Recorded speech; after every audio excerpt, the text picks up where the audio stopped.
Debbie and Giordano, along with Todd Flesner. Welcome back. You had a vacation. Yeah, I've been taking a little summer trip, enjoying some time with the family, and I think you as well have had a little chance to get away. A little bit, yeah.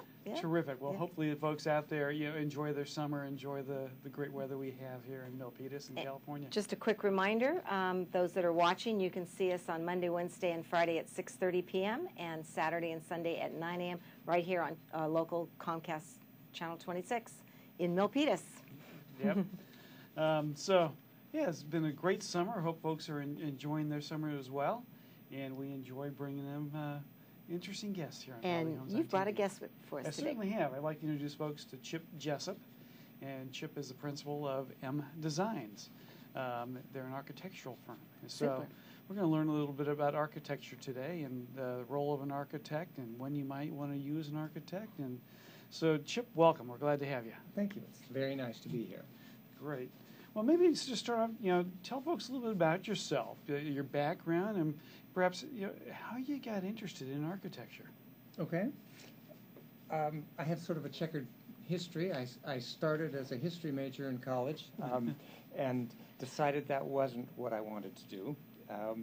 I had told my parents at 14 that I was going to be an architect and went in a different path, but was renting a house in Palo Alto from an architect who said, maybe you should come and be an apprentice in my office. And so I went and worked for him for a while and went back to school and completed an environmental design program in graduate school at Stanford.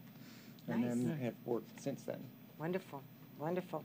So, so that basically, you're 14, and you said you wanted to be an architect. Well, what attracted you to the field?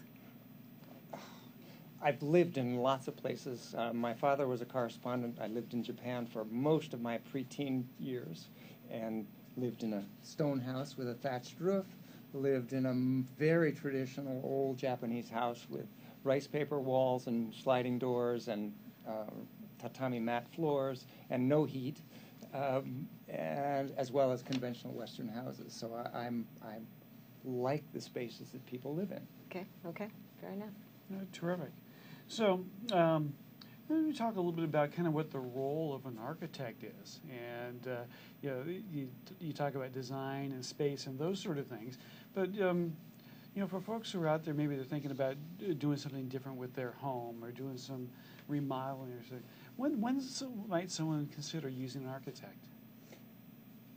I would say on most things that you do in your house or around your house that would change the appearance or change the way you live within it. We don't necessarily get involved with repair work. Mm-hmm. We often tell people, look, you don't really need us to do this kind of thing, Mm-hmm. but if you're going to do an addition or if you're going to do a remodel at the same time you're making the repairs, then you might as well. But I think most of the time, and we've often had clients who come to us after the fact and say, gosh, I wish we'd talked to you first. How long has your firm been in business? My business partner and I have been in business together for minimum of 12 years. I lose track. We're either in our 13th or 14th year together. Awesome. We've worked together for 15 years, but we've been business partners for 12. What would set your organization apart from, say, other architectural firms? That is a great question, and I hate it. I know, but we're going to ask it anyway. Just because. Just because. You seem like a very humble man, but we would like to know you. You look like you really know your business. So well, thank you. Let's talk about it. All right.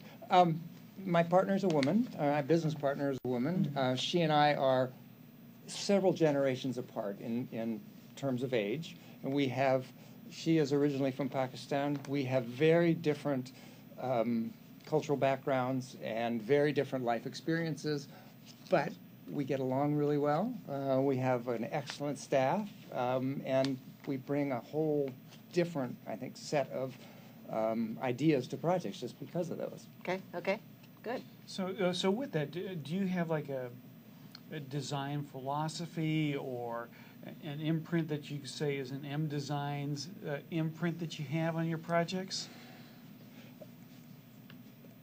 Not specifically. Malka and I are both what I would describe as modernists, but our clients are all over the place. I mean, we have empty nesters as clients. We have people who are just starting out. We have people who are very traditional. So we work in different styles. You started your question with something other than, do we have a signature style? I don't remember what that was, but there was a part of that I did want to answer, and I just don't remember what it was. That's okay. Well, I think it's some architects have kind of their own style or their own. Okay, now I remember. We're really collaborationists. We really think that this whole process, both with ourselves and our clients, and with the engineers and with the general contractors, is a collaborative exercise. There's a point at which we do most of the work, and we don't really. Make a joke with our clients. We don't really need you for this. It's nice if you're involved, but during the design process, it's definitely a back and forth, regardless of whether she's the principal designer or I am.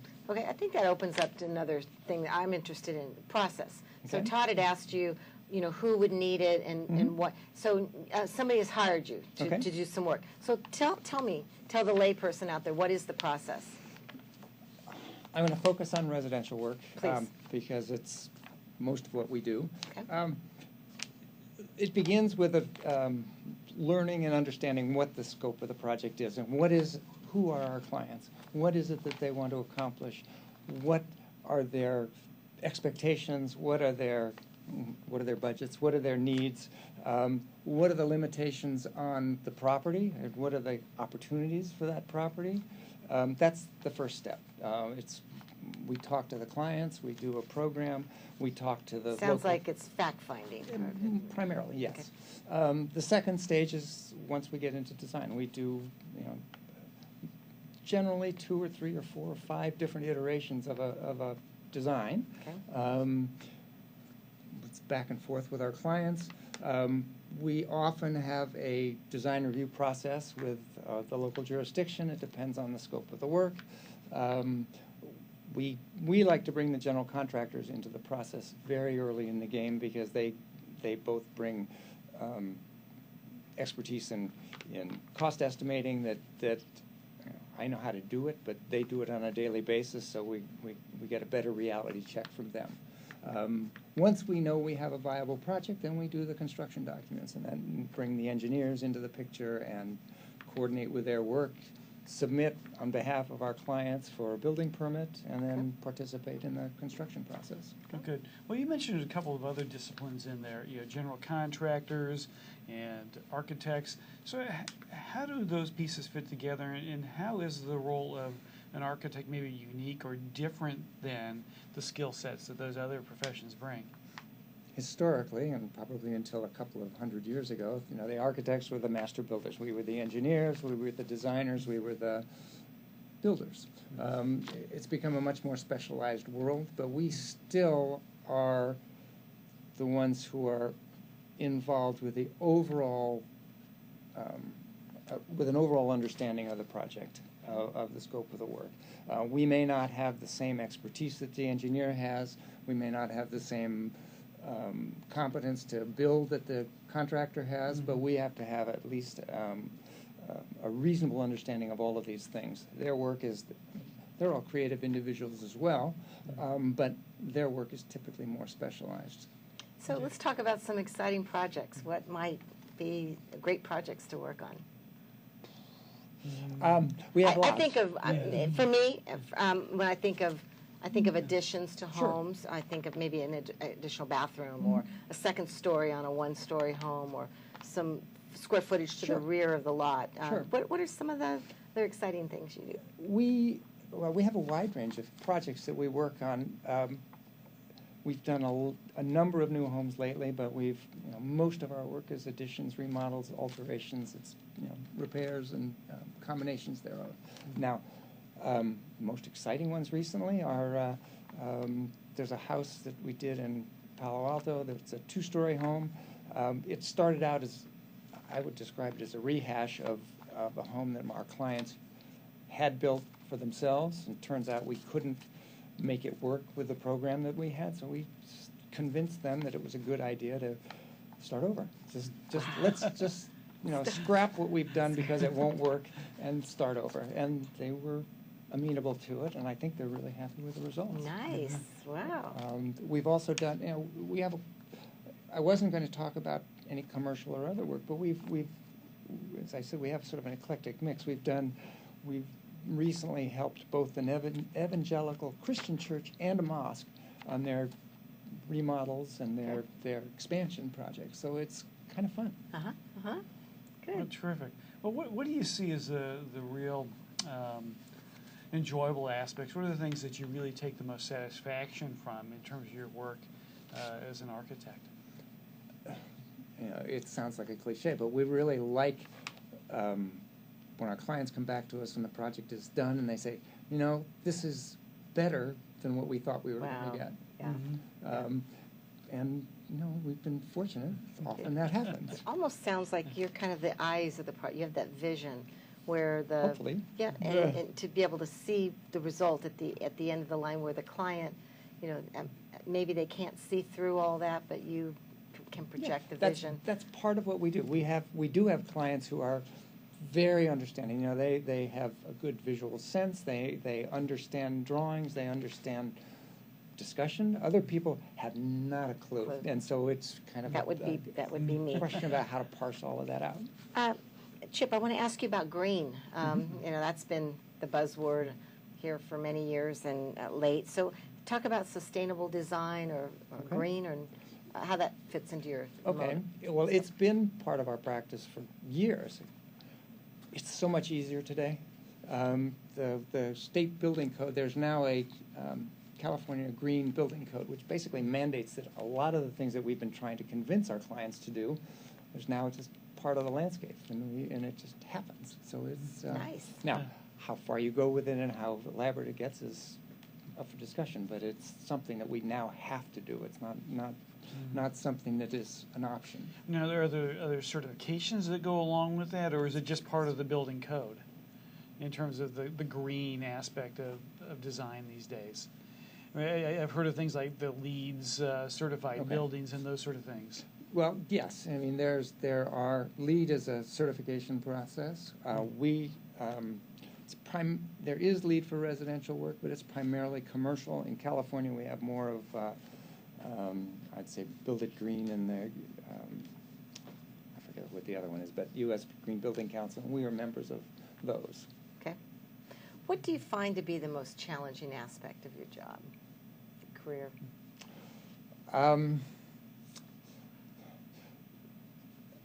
Meeting expectations.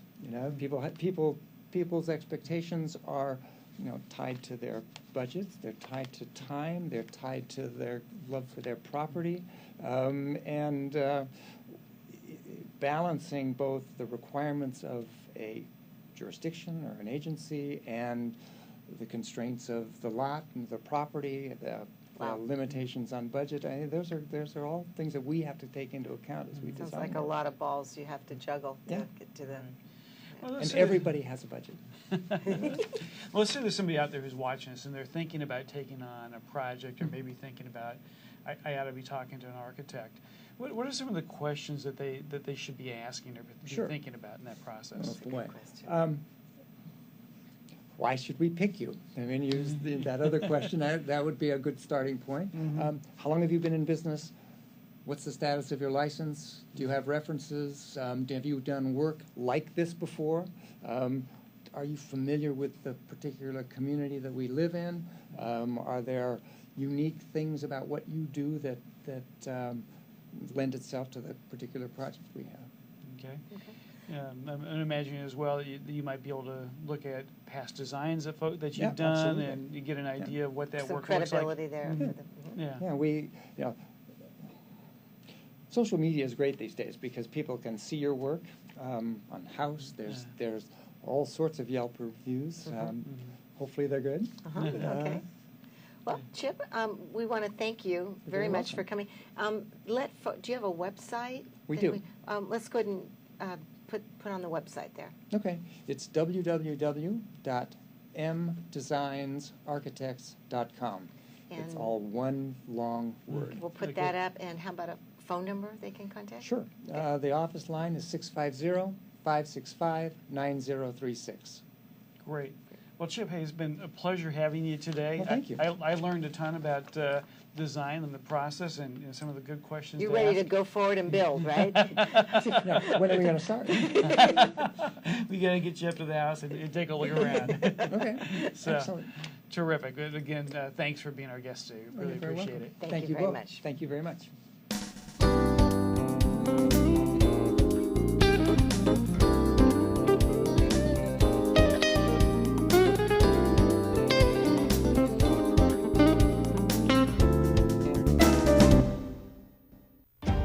We're the rise to every challenge type. The nothing is impossible type. The type that knows the time will come when we put type 1 behind us. We're the plan for a cure type. The improved life along the way type. The type that will stop at nothing until type 1 becomes type none.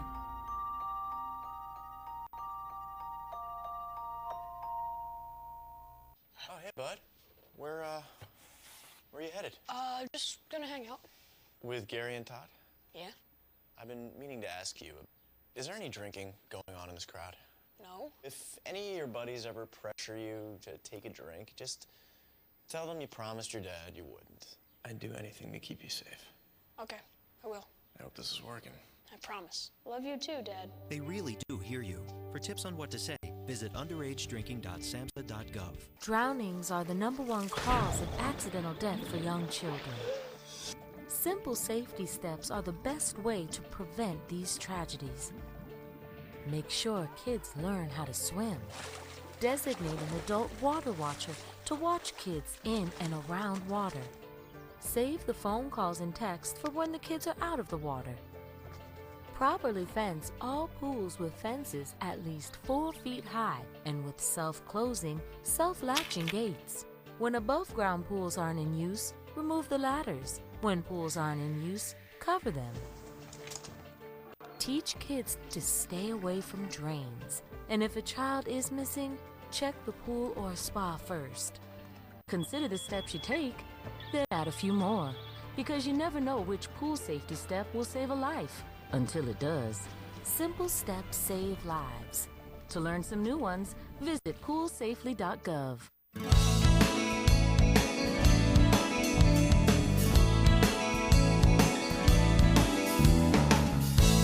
Welcome back, everyone. I'm Debbie Giordano along with Todd Flesner.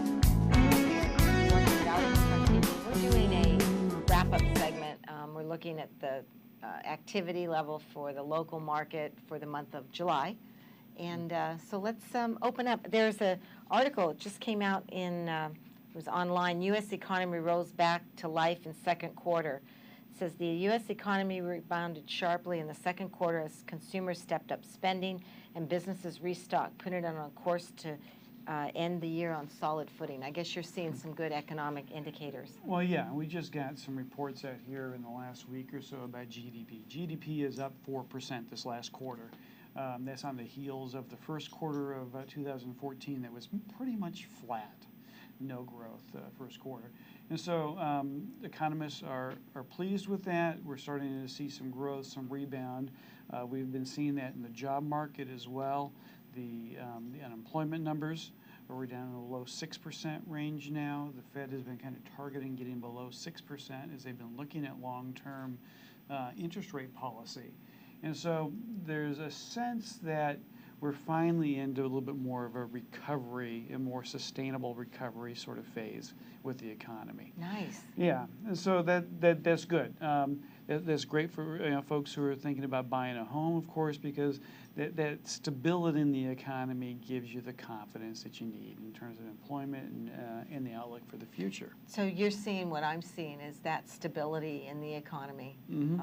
Absolutely. People have an optimistic view that things are improving. Correct. As opposed to years ago, we were on a decrease, Right. and it was sensed at that Right. point. Yeah, and we're watching as well what the Federal Reserve Board is doing with their long-term economic policy.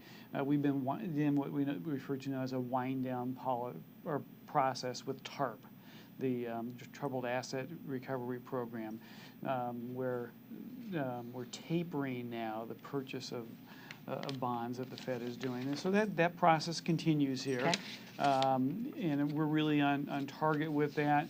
It's kind of sort of slow unwinding for that. And, we haven't seen any real strong upward pressure on interest rates at this point in time. The Fed is going to continue for this foreseeable future their low interest rate policy with short-term rates, which is what the policy vehicle that the Fed controls is the Fed funds rate and short-term interest rates. Okay, great. So I'll come back to you. We'll close with some rates, but there's been some real estate news. It's been big news just of late. Zillow is set to acquire Trulia. Those are the two big networks. they're the two big online places that big people online, go. and it's Right. $3.5 billion in stock. my It goodness. says Zillow announced that it's entering into an agreement with Trulia. It will actually, they'll keep their same names. They'll be separated, but next year they'll then be combined, and the board of directors will be combined. So at that point, we'll see some changes coming forward there. And then there was a little blurb from the Santa Clara County Association Realtors. It says rising home prices and low borrowing costs make it a good time to both sell and buy in Santa Clara County. So that is definitely well known. So let me give you some statistics. Terrific. And then we can talk about some interest rates. All right. So here's housing statistics for, we're looking at the snapshot for June 2013, a little bit more than a year ago. Average price was $724,000 for a single family, and median price was $730,000. And what I find interesting is I thought there was about a $100,000 bump in price, but due to the way they set the margin for the home prices, we have a median price of only $727,000 average price $727,000 and a median price of $718,000. So there could be some fluctuation when you have higher priced homes sell and close versus maybe a lower price home when that's all averaged in. So for the long haul, stability, but I would say that we're probably up a little bit higher than that. I think next month we're going to see something more around into the 800,000s. Well, and what are you seeing in terms of just foot traffic still, in terms of, that's not a scientific measure of what's going on, but No, I but think certainly when the interest is there. I had an open house last Sunday here in Milpitas, and it was fairly good. Now, in the summertime, it's a little less foot traffic because more folks are taking vacations and they're doing other things, but it was still heavily trafficked, and offers came in as a result of that open house. So great time to still put your home on the market, even though seasonally the summer is a little bit slower, but the economy is good. Let's talk about what continues to amaze me is the condo pricing. And in June 2013, the average price was $477,000, and the median price was $479,000. And that's where we saw almost a $100K bump in price, because the average price now is $575,000. And median price is $572,000. I mean, that just continues to shock me. And those, again, those are existing condos. That's Correct. not the new condo projects that are on the market here in Milpitas. Correct. And I understand the new products, the ones that you're seeing built around the Great Mall, where the Transit-Orient corridor and where BART is coming in, those brand new ones are almost priced as high as, say, a single-family used, older home in Milpitas. So, Okay. the trade-off is, do you want a brand new product versus a home with a yard and two-car garage and Right. So You know. it's a lifestyle choice in some regards. right. So in closing, Todd, remind folks again about the book that you. Sure. This is my book, Mortgages Made Easy, and Can folks email you and get a copy of the book? absolutely. Yeah. Send me an email. tflesner@opusadvisors.com, and I'd be happy to get you a complimentary copy of this. And this really is a guide to help you with the questions you ought to be asking if you're considering getting a loan, either to purchase a home or to refinance. So it gives you some pretty good ammunition and a good resource if you're shopping for a mortgage. I thought my business was complex, but I think yours is even more. There are so many different loan programs, and like you said, you like to customize and contour that to each individual and what their outlook is. Absolutely. economically. Well, and You know, with the way that loans are being done these days, it is a complex process. It can be confusing because loans and logic do not always go together. And so having somebody to kind of guide you through that process, help you understand what's going to be required and how to properly document your loan file so you don't trip over the finish line on the way to, you know, completing your financing. Which can be heartbreaking, particularly those that are often, you know, I work with buyers, and boy, you just do not want to be short-sighted at the very end. Well, exactly, and there are a lot of tripping points along the way, so having a good guide through that process is important. Great. Well, where are we at with interest rates? Rates continue to be outstanding right now. We're in the low 4s, so about 4 1/4 for a conforming 30-year fixed, 4 3/8 for the higher balanced conforming loans. So and that value, is that 625,000? 625.5 is the high balance. Is the high balance. Okay. You can also get a jumbo loan for as low as 4 1/4 for a 30-year fixed rate loan as well. Wow. Guidelines are a little bit tighter for jumbo financing, and so again, you really have to take a look at your specific situation. How do you tailor that loan product to meet your needs? Great. And, you know, and get through all the hoops that the lender's going to put up there for you. All right. Well, it looks like we're ready to close this segment of the wrap-up, and we'll see folks.